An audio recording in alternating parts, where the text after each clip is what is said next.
When I was 13 years old, I watched my grandfather suffer from cancer. It was stage 4, and it was sad. I was with him at every appointment. I watched him get poked and prodded with needles. He was so sick, it was heartbreaking. Have you ever witnessed a family member or a friend suffer from a disease like that?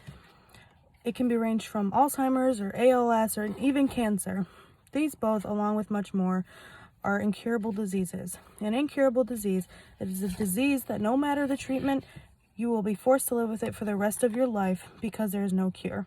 Having no cure to these diseases leads patients to suffering and pain, and that brings me to euthanasia. Euthanasia is the practice of intentionally ending a person's life to relieve pain or suffering. In most places, this practice is illegal. Only 2 states in the entire United States of America allow doctors to practice it. My question is to you, should euthanasia be legalized and be considered ethical? There are 2 categories that euthanasia can be broken down into: passive euthanasia and active euthanasia. Passive euthanasia is when someone who is on life support gets taken off of it and waits for them to die naturally, or if they decide to not take any extraordinary measures at all.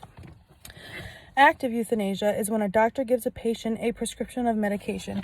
It is most commonly done by lethal injection, but some doctors can administer and instruct a patient on how to take a drug. Euthanasia was originally invented as a courtesy to end pain and suffering. Studies have shown that most doctors abuse their power simply because it costs more to keep a human alive. Do we really devalue human life so little? There are multiple aspects to euthanasia. Religion is a huge one. Most religions say that it is never acceptable to take a life regardless of the reason, and that it is very sinful in the eyes of God. Religions believe that God is the creator of life, therefore he should be the one to decide when it is over. Euthanasia is broken down into a few more categories: voluntary, non-voluntary, or involuntary euthanasia. Voluntary euthanasia is when a patient chooses life or death himself. Non-voluntary euthanasia is when a patient is unable to make the decisions for themselves, so someone else does it for them. Involuntary euthanasia is when a doctor suggests and tries to convince the patient to be euthanized against their will. Justifying euthanasia is a question of showing that allowing people to have a good death whenever they choose will make them happier than the pain that they are going through. The way that euthanasia should be seen is that it should be the patient's right to decide if they want to die with dignity.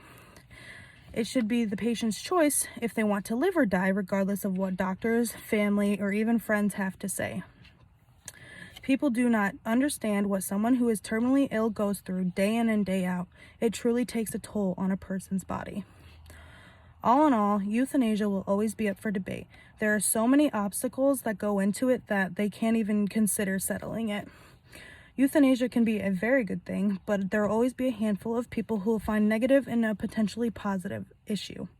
Yes, euthanasia can expose vulnerable people to end their life, but who's to say that they do not get to make that decision for themselves?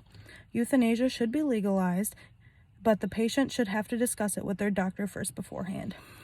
I personally wish this was an option for my grandfather. I did not want to see him suffer, and it is sad that we have to do that.